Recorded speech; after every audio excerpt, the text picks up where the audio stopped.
Hi everybody, welcome to another OGS Thursday tutorials. My name is Osakrik Sinari and today we'll be teaching you guys about adding texture into backgrounds.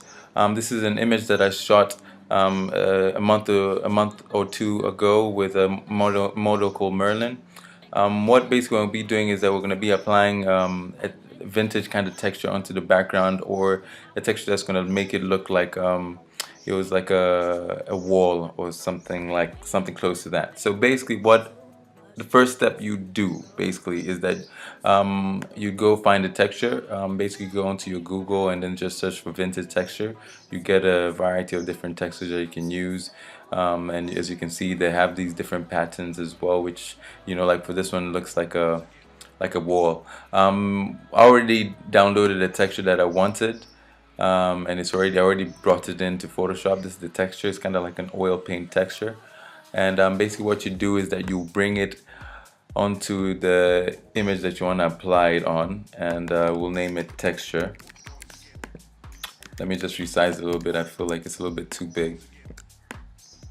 Just resize it. Okay. So after you've already brought the texture layer onto the place where you want to add texture, what you do is that you want to play around with the blending option so it blends onto the image, onto the background that you want to be affected.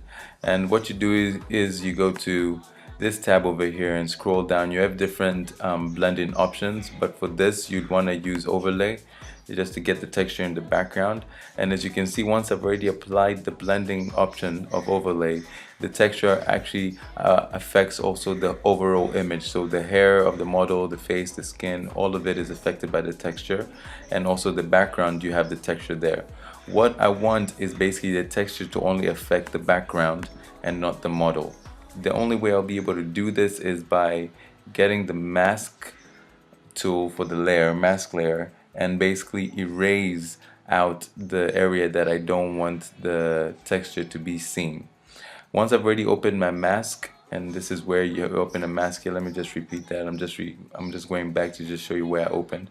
You open your mask layer, and then you take your brush tool. I've kept my brush tool opacity to full because I just want to show you guys when I'm erasing the area that I don't want the texture to be applied. I have set my foreground color at black, and I start brushing away and erasing the area I don't want to see the texture applied. So as you can see, as I'm erasing this area, it's also showing here that the area that I'm erasing.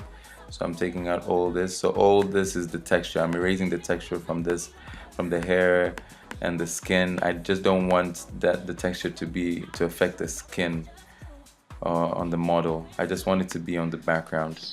I'm just gonna do some quick rough work so you can I just want to show you guys this. And obviously, like you can see here, like there's a little bit of shadow because the background layer is a little bit darker, as in we can obviously go in and then just edit that, decrease the brush size, and then just bring that back by changing the foreground color to white.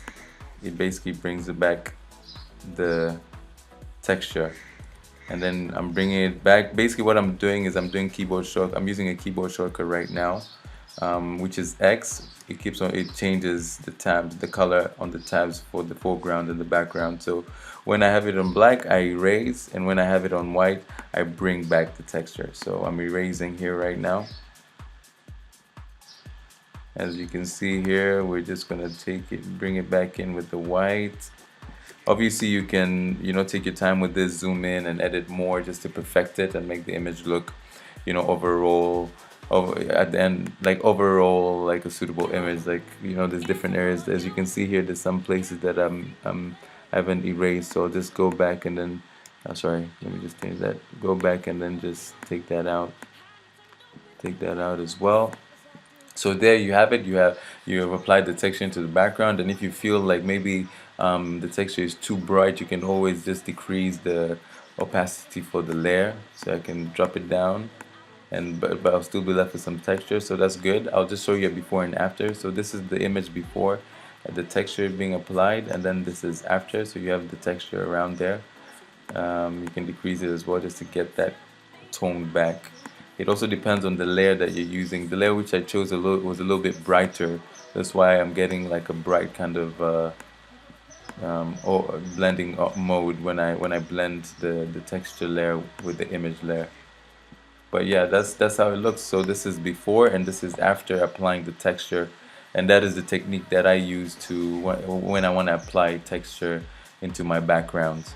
I hope this tutorial was beneficial to you. We'll be releasing a tutorial every Thursday, free tutorial. So be on the lookout for that, and do follow us on our social media sites on Facebook, Instagram, and Twitter, which is also Greca Sinare or OGS Studios. Thank you for tuning in. Have a great day and have a great weekend.